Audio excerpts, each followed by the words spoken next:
প্রত্যেকটা দল যদি একত্রে যদি নির্বাচনটা করে তাহলে আসলে নির্বাচনটা কেমন হবে। বাংলাদেশে এমন নির্বাচনই হওয়া উচিত ছিল আমি যেটা মনে করি। তবে আপনাদের অনেকেরই অনেক ধরনের মত থাকতে পারে। যেমন জামাত, বিএনপি এরা কিন্তু এখন কিন্তু আলাদা আলাদাভাবে নির্বাচন করতেছে, কিন্তু দেশের পরিস্থিতি বর্তমানে এতটাই খারাপ। এই পরিস্থিতি অনুযায়ী আমি যেটা বলতে পারি যে অবশ্যই এই দুইটা দলের একদম সমষ্টিগত অর্থাৎ ঐক্যমত ভিত্তিকভাবে একটা নির্বাচন করা উচিত ছিল। অর্থাৎ অন্তত 5 বছর, সামনের 5টা বছর এই নির্বাচনটা করা উচিত ছিল। এতে কি হতো যে এই যে বাংলাদেশের বর্তমান সংকটপূর্ণ একটা অবস্থা, এই অবস্থাতে যদি এই দলগুলো যদি একত্রে যদি অন্তত একটা বার, অন্তত 5টা বছর যদি নির্বাচনটা যদি করে যদি ক্ষমতা অর্থাৎ দেশটাকে যদি শাসন এবং পরিচালনা করত, তাহলে দেশের পরিস্থিতি আস্তে আস্তে কিন্তু স্থিতিশীল হয়ে আসতো। এবং এখন এমন একটি পর্যায়ে দাঁড়িয়েছে যে এই যে মানে দলগুলো বিভিন্ন আলাদা আলাদা ভাবে নির্বাচন করতে যাচ্ছে, নির্বাচনের পরে আসলে কি দেশের পরিস্থিতি কি আপনি কি মনে করেন যে স্থিতিশীল হবে? এটা কিন্তু এখনো কিন্তু বলা যাবে না, কারণ স্থিতিশীল এর পরে হতেও পারে আবার নাও হতে পারে, কারণ এখানে অনেক কিন্তু প্রশ্ন রয়ে গিয়েছে। কারণ যদি জামাত ক্ষমতায় আসে তাহলে কিন্তু একটা বিএনপির জন্য একটা নানা ধরনের এরকম একটা হবে, এবং বিএনপি ক্ষমতায় আসলে জামাত হয়তো কোনো কিছু করবে, এরকম হয়তো হইতে পারে।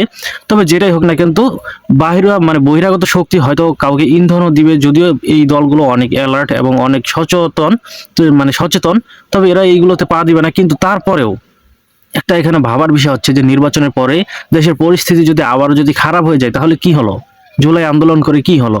তাই আসলে এমন একটা নির্বাচন বাংলাদেশে আসলে করা উচিত যে নির্বাচনটা সকল দল মিলে অন্তত 5 বছর, শুধুমাত্র 5টা বছর, যাতে সবাই ঐক্য করে একটা নির্বাচন হয়। তবে আপনারা কি মনে করেন জানি না, তবে আপনাদেরও মতামত অবশ্যই কমেন্টে বলে যেতে পারেন। তবে আমি আসলে যেটা মনে করি যে আসলে এমনটাই অন্তত 5টা বছর বাংলাদেশে হওয়া উচিত, এবং প্রত্যেকটা দল একসাথে বাংলাদেশটা অন্তত প্রথম 5টা বছর আসলে পরিচালনা করুক, করার পরে আসলে দেশের পরিস্থিতিটা নিয়ন্ত্রণ আসুক, এবং তারপরে হোক না আবার আলাদা আলাদাভাবে নির্বাচন। কিন্তু এইবার অন্তত 5টা বছর আসলে একসাথে নির্বাচন করা উচিত।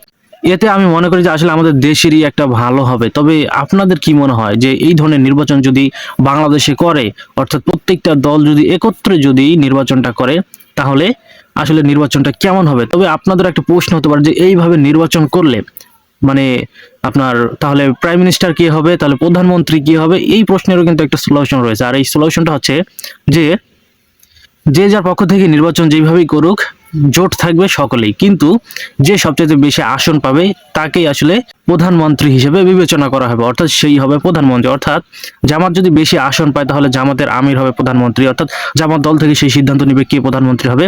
এবং যদি বিএনপি থেকে যদি বেশি আসন পায় তাহলে বিএনপি থেকে প্রধানমন্ত্রী হবে, এবং বিএনপি দল এই সিদ্ধান্ত নেবে যে বিএনপি থেকে কে প্রধানমন্ত্রী হবে। আসলে এইভাবেই কিন্তু আসলে নির্বাচনটা করা উচিত। তবে আপনাদের মতামত কি মনে হয় অবশ্যই আপনারা কমেন্টে বলে যেতে পারেন।